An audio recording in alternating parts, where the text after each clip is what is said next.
What is up, guys? Welcome back to the channel. This is the Hammer Lecter, and we have the third figure in this series here, the Dark Knight Trilogy Collect to Build Bane, and this is of course the Joker. So I'm really excited to check out this figure. We already reviewed the Scarecrow and Harvey Dent Two-Face, so this is the third one, like I mentioned. So in today's video, what we're going to do, of course, to check out the figure, go through the articulation, do some comparisons, and of course give you my thoughts and my opinion at the end of the video. So yes, without further ado, let's just get right into it. Okay, so we're gonna start off here with the packaging, and I really do like this kind of a clamshell see-through design. You can see what the figure you are getting with this. So it's very simple. You do have the collect to build a little bit bigger compared to the other ones that we've gotten here.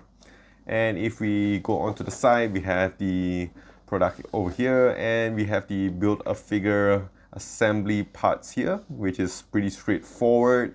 And that is nothing much. There's a see-through on the top, nothing much on the bottom. So yes, now let's just unbox this bad boy up. Boom! Here we have it. This is the Joker figure, which I'm just super excited to check out in my hands. But before we go any further, in terms of accessories, we have this money pile here, which is very interesting. We also do have the head and also the hands for the Bane Build-A-Figure. So there is all to it. And that's very disappointing because there isn't a gun for him, there isn't anything else. I mean, this is what you're gonna get, and just gonna have a closer look. I'm gonna close this and put this to the side.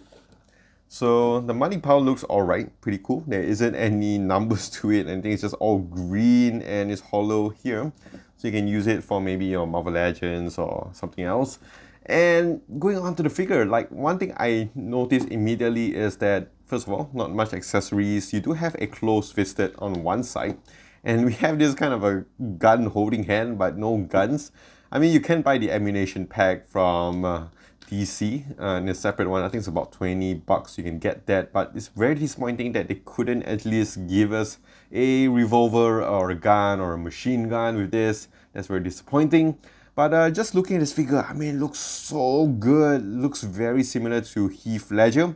I mean, when I first saw the display, like the ads on this, I thought it looked really cool. And then they started showing off the figure itself. I think that one kind of blew me away, and not in a good way. Like, it kind of took me back. Like, damn it, I pre-ordered this. Should I have not pre-ordered this?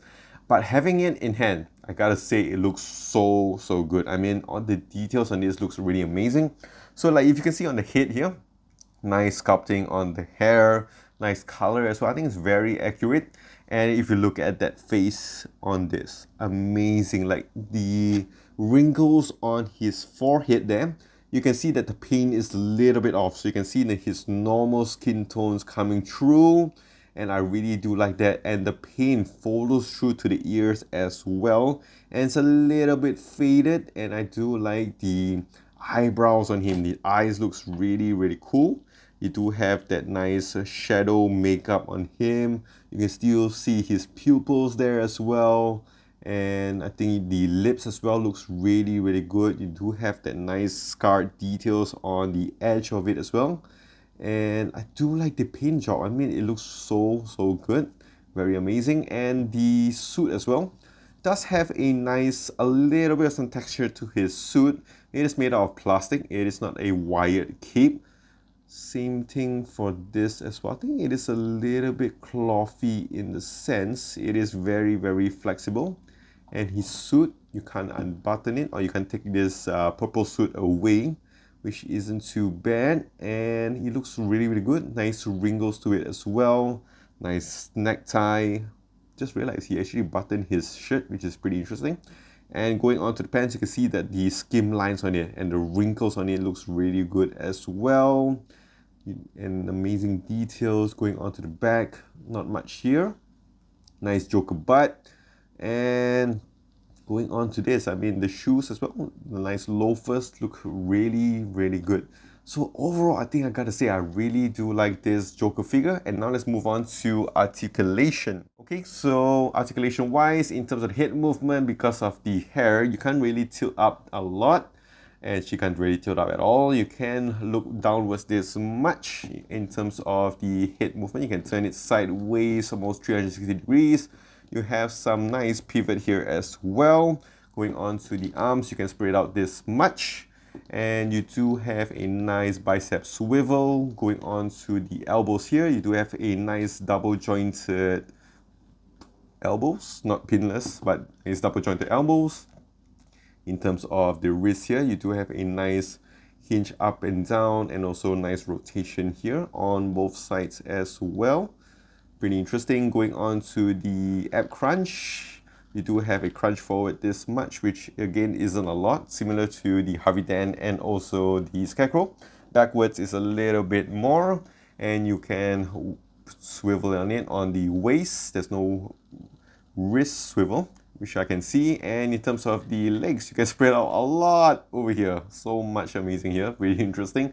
But in terms of the forward movement, it is hindered, so you can only go up this much. And going on to the knees, you do have double jointed knees, which, let me see, can go back a lot, I would assume. Okay, my figure's a little bit tight. Hopefully I don't break it in this video. So you can tilt it back this much, which isn't too bad. And then going on to the ankles, you do have a bit of some swivel to the sides, and you can go up and downwards. And pretty interesting here, I noticed with all the figures, they do have a nice toe pivot as well. Measuring out this figure, it does stand in at about the 7-inch mark. And here is he next to the other two figures that we have reviewed so far. We have the Two-Face Harvey Dent and also the Scarecrow figure. And I do like the height comparisons between all three of them. And I gotta say, all three of them are looking really, really good. I probably won't be putting them in the boxes. I'll be just displaying them because they look really, really cool. And yeah, I think this is a really cool set to get so far. And here he is next to an average 6-inch figure from Marvel Legends. Okay, so that is it for the Joker figure. And one thing I forgot to mention is that on the money pile, you do have a peg there, so you can actually make the Joker sit on it, and you can add some fire effects to do your photography. So it's really pretty cool. And for a rating, I would give this a nice solid 6.5 out of 10. I mean, it is definitely better than the other two figures, but the lack of accessories is really bad for me. But I really do like the sculpt on this, the face on it looks really, really cool. And as a fan of the whole Dark Knight trilogy, I gotta say, I really love this figure a lot. So a nice 6.5 is pretty decent. So these are just my thoughts and my opinions. Do leave yours in the comments section down below, as I know you guys will. And of course, if you guys want to follow me on my socials, you can do so on my Instagram at the Hummer Lecter. So if you guys enjoyed this video, do click the like and smash the subscribe button down below for more videos like this in the future. And I'll see you guys in the next one.